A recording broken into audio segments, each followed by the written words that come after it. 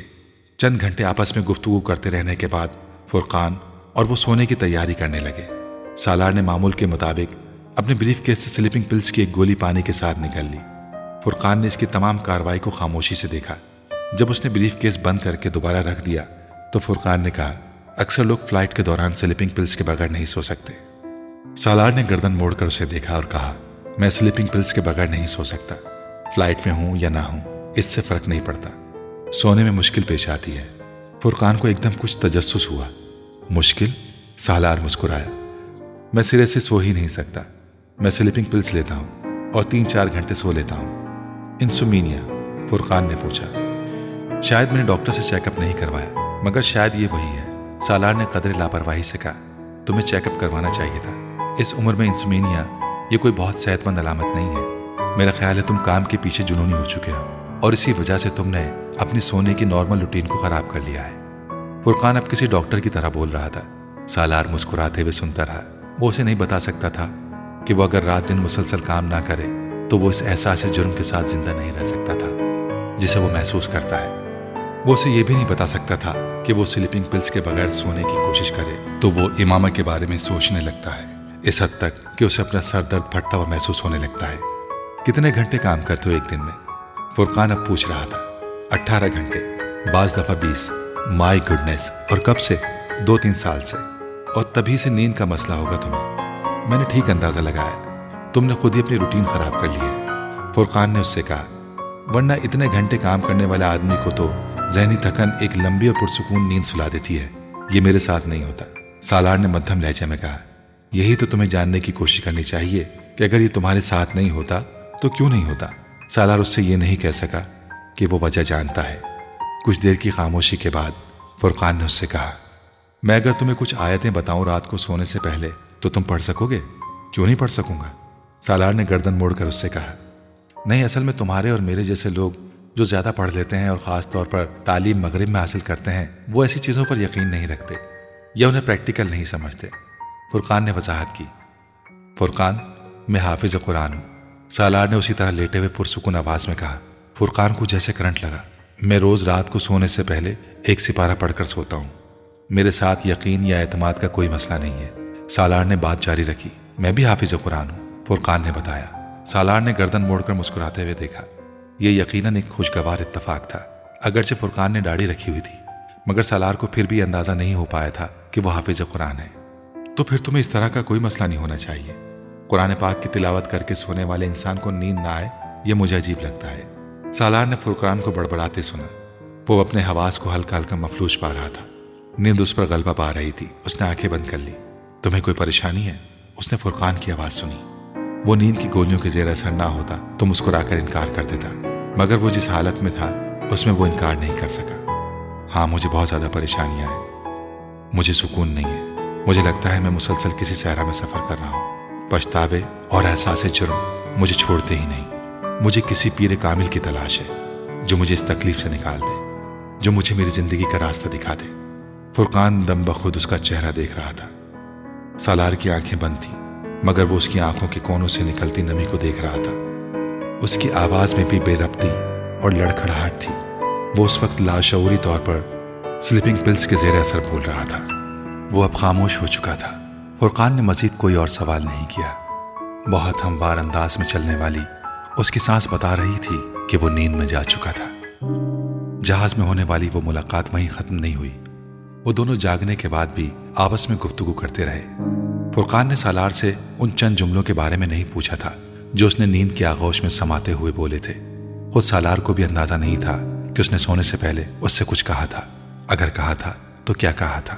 سفر ختم ہونے سے پہلے ان دونوں نے آپس میں کانٹیکٹ نمبرز اور ایڈریس کا تبادلہ کیا۔ پھر سالار نے اسے انیتا کی شادی پر انوائٹ کیا۔ فرقان نے آنے کا وعدہ کیا، مگر سالار کو اس کا یقین نہیں تھا۔